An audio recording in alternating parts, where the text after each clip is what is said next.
नमस्कार मंडळी, स्वातीज किचनमध्ये आपले खूप खूप स्वागत आहे.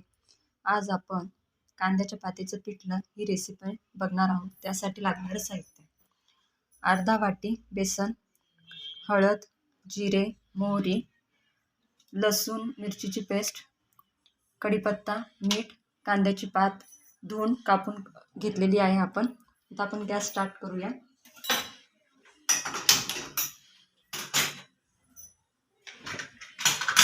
त्यामध्ये 2 टेबलस्पून ऑइल टाकणार आहोत.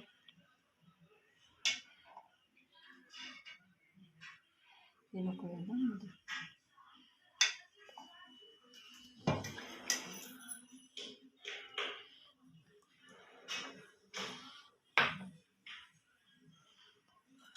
बेसनमध्ये पाणी टाकून मिक्स करून घेऊया.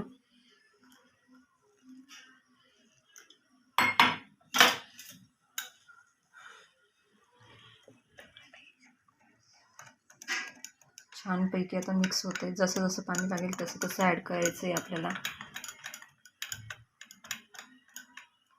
त्याचे गोळे राहिले नाही पाहिजे, पूर्ण प्लेन करायचे आपल्याला.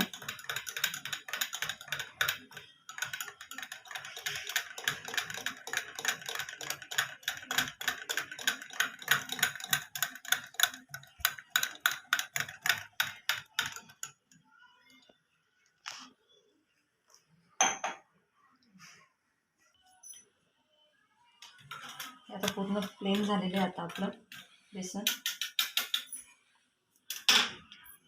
आता आपण मोहरी, तेल चांगलं कडकडीत टाकलेलं आहे आणि मोहरीची फोडणी छान बसली पाहिजे. नंतर जिरं, कढीपत्ता आणि पेस्ट.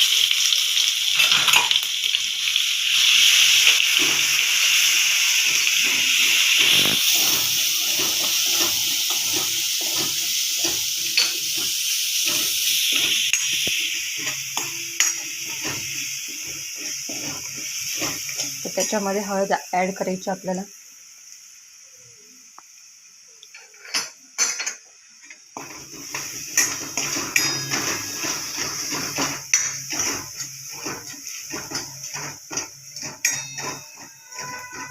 जिऱ्या मोहऱ्याची फोडणी छान कडकडीत बसली की बेसनही छान लागतं.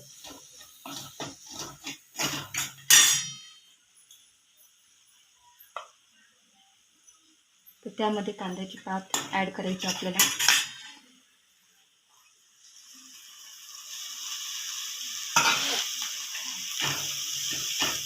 दोन 3 मिनटं छान परतून घ्यायची आहे.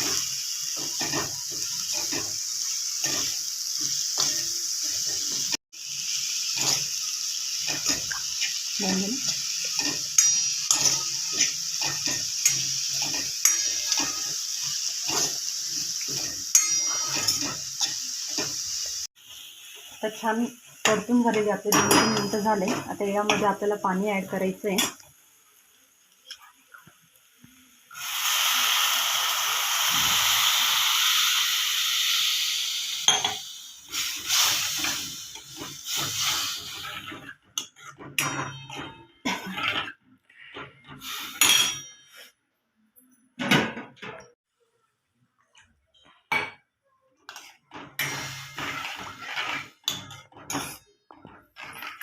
पाणी ॲड केलं आपण त्यामध्ये आता चवीनुसार आपल्याला मीठ टाकायचं. आता छान उकळी येऊपर्यंत, त्याला उकळी आल्याच्या नंतरच याच्यामध्ये बेसन टाकायचे आपल्याला.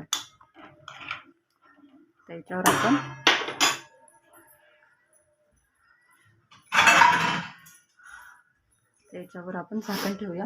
2 मिनिटासाठी उकळी आली की बेसन टाकून देऊया. आता आपल्याला छान उकळी आलेली आहे. आता याच्यात आपण बेसन घालूया आणि तसंच आपल्याला चमच्याने हलवायचं आहे. बेसन घालत घालत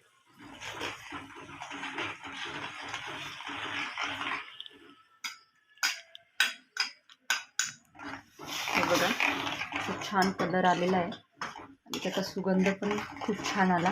असं झणझणीत कांद्याच्या पातीचं पिठलं झालेलं आहे आज आपलं.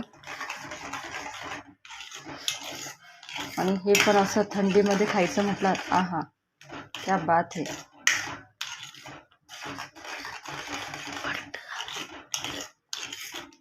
आता 2 मिनटं आपल्याला थोडं कमी गॅस करून आपल्याला होऊ द्यायचं आहे.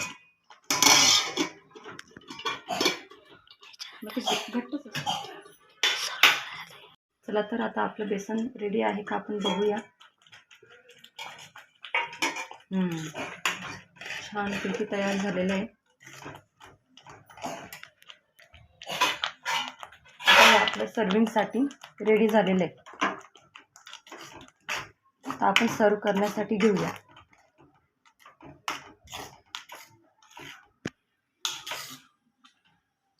मस्त झणझणीत असं झालेलं आहे.